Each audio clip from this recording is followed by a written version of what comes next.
प्रथम अध्याय। एक समय नैमिषारण्य तीर्थ में शौनक आदि 88,000 ऋषियों ने श्री सूत जी से पूछा, हे प्रभु, इस कलयुग में वेद विद्या रहित मनुष्यों को प्रभु भक्ति किस प्रकार मिलेगी तथा उनका उद्धार कैसे होगा। हे मुनिश्रेष्ठ, कोई ऐसा तप बताए जिसमें थोड़े समय में पुण्य प्राप्त हो तथा मनवांछित फल मिले। वह कथा सुनने की हमारी इच्छा है। सर्वशास्त्र ज्ञाता श्री सूत जी बोले, हे वैष्णवों, मैं पूज्य, आप सब ने प्राणियों के हित की बात पूछी है, अतः मैं उस श्रेष्ठ व्रत को आप लोगों को बताऊंगा जिस व्रत को नारद जी ने लक्ष्मी नारायण जी से पूछा था और श्री लक्ष्मीपति ने मुनि श्रेष्ठ नारद से कहा था। सो ध्यान से सुनो। एक समय योगीराज नारद जी दूसरों के हित की इच्छा से अनेक लोकों में घूमते हुए मृत्यु लोक में आ पहुँचे। यहाँ अनेक योनियों में जन्मे हुए प्राय सभी मनुष्यों को अपने अपने कर्मों द्वारा अनेकों दुखों से पीड़ित देखकर सोचा, किस यत्न के करने से निश्चय ही मानवों के दुखों का नाश हो सकेगा। ऐसा मन में सोचकर विष्णु लोक को गए। वहाँ श्वेत वर्ण और 4 भुजाओं वाले देवों के ईश नारायण का, जिनके हाथों में शंख, चक्र, गदा और पद्म थे तथा वरमाला पहने हुए थे, देखकर स्तुति करने लगे। हे भगवान, आप अत्यंत शक्ति से संपन्न हैं। मन तथा वाणी भी आपको नहीं पा सकती। आपका आदि मध्य अंत नहीं है। निर्गुण स्वरूप सृष्टि के कारण भक्तों के दुखों को नष्ट करने वाले हो। आपको मेरा नमस्कार है। नारद जी से इस प्रकार की स्तुति सुनकर विष्णु भगवान बोले, हे मुनि श्रेष्ठ, आपके मन में क्या है? आपका किस काम के लिए आगमन हुआ है? निस्संकोच कहो। तब नारद मुनि बोले, मृत्यु लोक में सब मनुष्य जो अनेक योनियों में पैदा हुए हैं, अपने अपने कर्मों के द्वारा अनेक प्रकार के दुखों से दुखी हो रहे हैं। हे नाथ, मुझ पर दया रखते हो तो बताइए कि उन मनुष्यों के सब दुख थोड़े से ही प्रयत्न से कैसे दूर हो सकते हैं। श्री भगवान जी बोले, हे नारद, मनुष्यों की भलाई के लिए तुमने बहुत अच्छी बात पूछी है, जिसके करने से मनुष्य मोह से छूट जाता है। वह मैं कहता हूँ। सुनो, पुण्य देने वाला स्वर्ग तथा मृत्यु लोक दोनों में दुर्लभ एक उत्तम व्रत है। आज मैं प्रेम वंश होकर तुमसे कहता हूँ।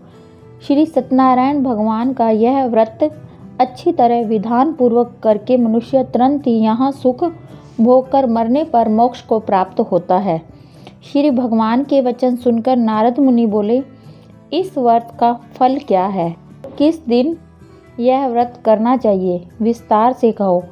भगवान बोले, दुख व शोक आदि को दूर करने वाला है, धन धान्य को बढ़ाने वाला है, सौभाग्य तथा संतान को देने वाला है। यह व्रत सब स्थानों पर विजय करने वाला है।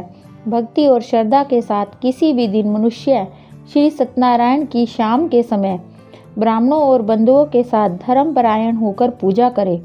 भक्ति भाव से नैवेद्य केले का फल, घी, दूध और गेहूँ का चूर्ण सवाया ले। गेहूं के अभाव में साठी का चूर्ण, शक्कर तथा गुड़ लें और सब भक्ष्य योग्य पदार्थ जमा करके भगवान को अर्पित करें तथा बंधु बांधवों सहित ब्राह्मणों को भोजन कराएं। उसके बाद स्वयं भोजन करें। नृत्य, गीत आदि का आचरण कर श्री सत्यनारायण भगवान का स्मरण करता हुआ समय व्यतीत करें। इस तरह व्रत करने पर मनुष्य की इच्छा निश्चय ही पूरी होती है। विशेष कर कलिकाल में मृत्यु लोक में यह मोक्ष का सरल उपाय है। इस तरह सत्यनारायण व्रत का प्रथम अध्याय पूरा हुआ। श्रीमन्नारायणे नारायणे नारायणे भजमन नारायणे नारायणे नारायण। बोलो श्री सत्यनारायण भगवान की जय। दूसरा अध्याय। सूत जी बोले, हे ऋषियों, जिसने पहले समय में इस व्रत को किया था उसका इतिहास कहता हूँ, ध्यान से सुनो। सुंदर काशीपुर नगरी में एक अत्यंत निर्धन ब्राह्मण रहता था। वह भूख प्यास से बेचैन हुआ नित्य पृथ्वी पर घूमता रहता था। ब्राह्मणों से प्रेम करने वाले भगवान ने ब्राह्मण का रूप धारण कर उसके पास जाकर आदर के साथ पूछा, हे विप्र, नित्य दुखी हुआ पृथ्वी पर क्यों घूमता है? दीन ब्राह्मण बोला, मैं निर्धन ब्राह्मण हूँ, भिक्षा के लिए पृथ्वी पर फिरता हूँ। हे भगवान, यदि आप इसका उपाय जानते हो तो कृपा करके कहो। वृद्ध ब्राह्मण बोला, सत्यनारायण भगवान मनवांछित फल देने वाले हैं, इसलिए हे ब्राह्मण तू उनका पूजन कर, जिसके करने से मनुष्य सब दुखों से मुक्त होता है। ब्राह्मण को व्रत का सारा विधान बतलाकर बूढ़े ब्राह्मण का रूप धारण करने वाले श्री सत्यनारायण भगवान अंतर्ध्यान हो गए। जिस व्रत को वृद्ध ब्राह्मण ने बतलाया है मैं उसको करूँगा, यह निश्चय करके उसे रात में नींद भी नहीं आई। वह सवेरे उठ सत्यनारायण भगवान के व्रत का निश्चय कर भिक्षा के लिए चला। उस दिन उसको भिक्षा में बहुत धन मिला, जिससे बंधु बांधवों के साथ उसने श्री सत्यनारायण का व्रत किया। इसके करने से वह विप्र सब दुखों से छूटकर अनेक प्रकार की संपत्तियों से युक्त हुआ। उस समय से वह विप्र हर मास व्रत करने लगा। इस तरह सत्यनारायण भगवान के व्रत को जो करेगा वह सब पापों से छूटकर मोक्ष को प्राप्त होगा। आगे जो पृथ्वी पर श्री सत्यनारायण भगवान का व्रत करेगा वह मनुष्य सब दुखों से छूट जाएगा। इस तरह नारद जी से नारायण जी का कहा हुआ यह व्रत मैंने तुमसे कहा। हे विप्रो, मैं अब और क्या कहूँ। ऋषि बोले, हे मुनिवर, संसार में उस विप्र से सुनकर और किस किस ने इस व्रत को किया, हम वह सब सुनना चाहते हैं। इसके लिए हमारे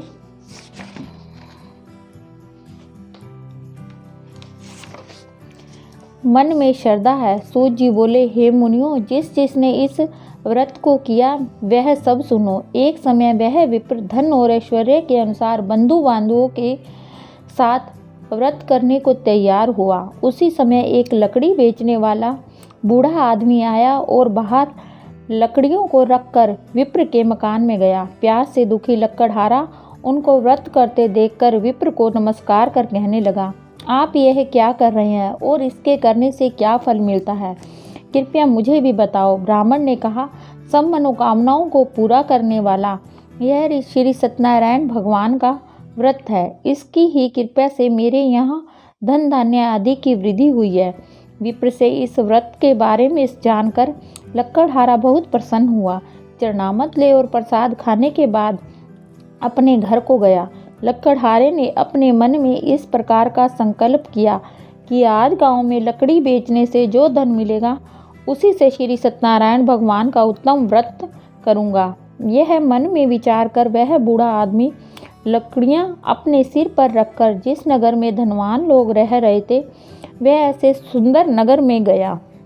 उस रोज वहां पर उसे उन लकड़ियों के दाम पहले दिनों से चौगुना मिले। तब वह बूढ़ा लकड़हारा दाम ले और अति प्रसन्न होकर पक्के केले की फली, शक्कर, घी, दूध, दही और गेहूं का चूर्ण इत्यादि श्री सत्यनारायण भगवान के व्रत की कुल सामग्रियों को लेकर अपने घर गया। फिर उसने अपने भाई बंधुओं को बुलाकर विधि के साथ भगवान जी का पूजन और व्रत किया। उस व्रत के प्रभाव से वह बूढ़ा लकड़हारा धन पुत्र आदि से युक्त हुआ और संसार के समस्त सुख भोग कर बैकुंठ को चला गया। श्री सत्यनारायण व्रत कथा का दूसरा अध्याय समाप्त हुआ। श्रीमन नारायण नारायण नारायण भजमन नारायण नारायण नारायण।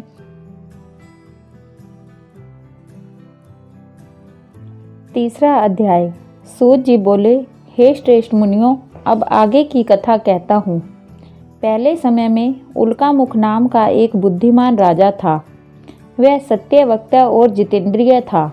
प्रतिदिन देव स्थानों पर जाता तथा गरीबों को धन देकर उनके कष्ट दूर करता था।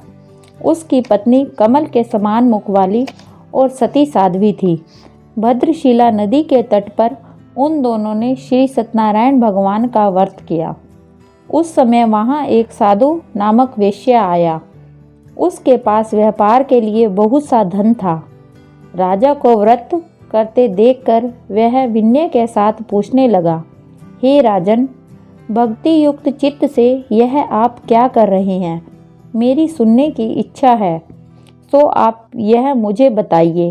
राजा बोला, हे साधु, अपने बंधुओं के साथ पुत्र आदि की प्राप्ति के लिए एक महाशक्तिवान श्री सत्यनारायण भगवान का व्रत व पूजन किया जा रहा है। राजा के वचन सुनकर साधु आदर से बोला, हे राजन, मुझसे इसका संविधान कहो। मैं भी आपके कथा अनुसार इस व्रत को करूँगा। मेरे भी कोई संतान नहीं है और इससे निश्चय ही होगी। राजा से संविधान सुन व्यापार से निवृत्त हो वह आनंद के साथ घर गया। साधु ने अपनी पत्नी से संतान देने वाले उस व्रत का वर्णन सुनाया और कहा, जब मेरे संतान होगी तब मैं इस व्रत को करूँगा। साधु ने ऐसे वचन अपनी पत्नी लीलावती से कहे। एक दिन उसकी पत्नी लीलावती पति के साथ आनंदित हो सांसारिक धर्म में प्रवृत्त होकर श्री सत्यनारायण भगवान की कृपा से गर्भवती हो गई तथा 10वें महीने में उसके एक सुंदर कन्या का जन्म हुआ। दिनों दिन वह इस तरह बढ़ने लगी जैसे शुक्ल पक्ष का चंद्रमा बढ़ता है। कन्या का नाम कलावती रखा गया।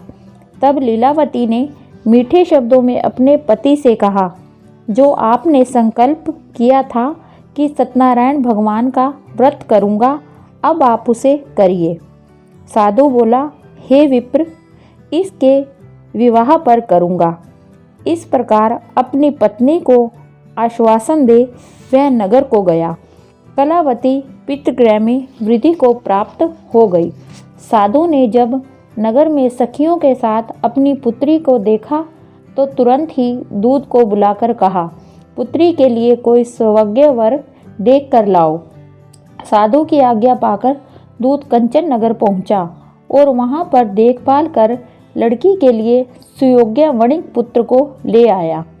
उस सुयोग्य लड़के को देखकर साधु ने अपने बंधु बांधवों सहित प्रसन्नचित अपनी पुत्री का विवाह उसके साथ कर दिया। किंतु दुर्भाग्य से विवाह के समय भी उस व्रत को करना भूल गया।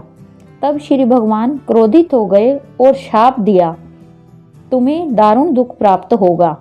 अपने कार्य में कुशल साधु बनिया जामाता सहित समुद्र के समीप स्थित होकर रतनसारपुर नगर में गया और वहां दोनों ससुर जमाई चंद्रकेतु राजा के उस नगर में व्यापार करने लगे। एक बार भगवान श्री सत्यनारायण की माया से प्रेरित कोई चोर राजा का धन चुराकर भागा जा रहा था, किंतु राजा के दूतों को आता देखकर चोर ने घबराकर भागते हुए राजा के धन को वहीं चुपचाप रख दिया जहां ससुर जमाई ठहरे हुए थे। जब दूतों ने उस साधु वैश्य के पास राजा के धन को रखा देखा तो उन दोनों को पकड़कर और राजा के समीप जाकर बोले, हम इन दोनों चोरों को पकड़कर लाए हैं, अब हमें क्या करना है, आज्ञा दें। राजा की आज्ञा से उन्हें कारावास में डाल दिया और उनका धन छीन लिया। श्री सत्यनारायण भगवान के श्राप द्वारा उनकी पत्नी भी घर पर बहुत दुखी हुई और उनके घर में जो धन रखा था उसे भी चोर चुरा कर ले गए। शारीरिक व मानसिक पीड़ा तथा भूख प्यास से अति दुखित हो अन्न की चिंता में कलावती एक ब्राह्मण के घर गई। वहां उसने श्री सत्यनारायण भगवान का व्रत होते देखा, फिर कथा सुनी तथा प्रसाद ग्रहण कर रात को घर आई। माता ने कलावती से कहा, हे पुत्री, तू अब तक कहाँ रही और तेरे मन में क्या है? कलावती बोली, हे माता, मैंने एक ब्राह्मण के घर श्री सत्यनारायण भगवान का व्रत देखा है। कन्या के वचन सुनकर लीलावती भगवान के पूजन की तैयारी करने लगी।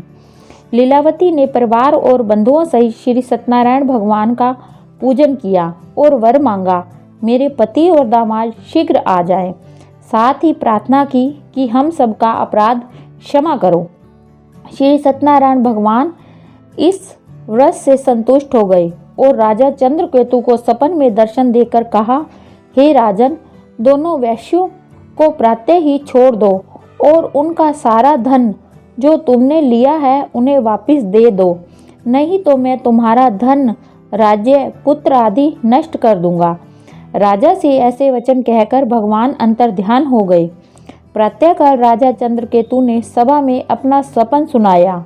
फिर दोनों वणिक पुत्रों को कैद से मुक्त कर सभा में बुलाया। दोनों ने आते ही राजा को नमस्कार किया। राजा मीठे वचनों से बोला, हे महानुभावों, भाग्यवश ऐसा कठिन दुख तुम्हें प्राप्त हुआ है। अब तुम्हें कोई भय नहीं। ऐसा कहकर राजा ने उनको नए नए वस्त्र आभूषण पहनाए तथा उनका जितना धन लिया था उससे दुगना धन देकर आदर से विदा किया। दोनों वैश्य अपने घर को चल दिए। इस तरह श्री सत्यनारायण भगवान व्रत कथा का तीसरा अध्याय समाप्त हुआ। श्रीमन नारायण नारायण नारायण भजमन नारायण नारायण नारायण। श्री सत्यनारायण भगवान की जय।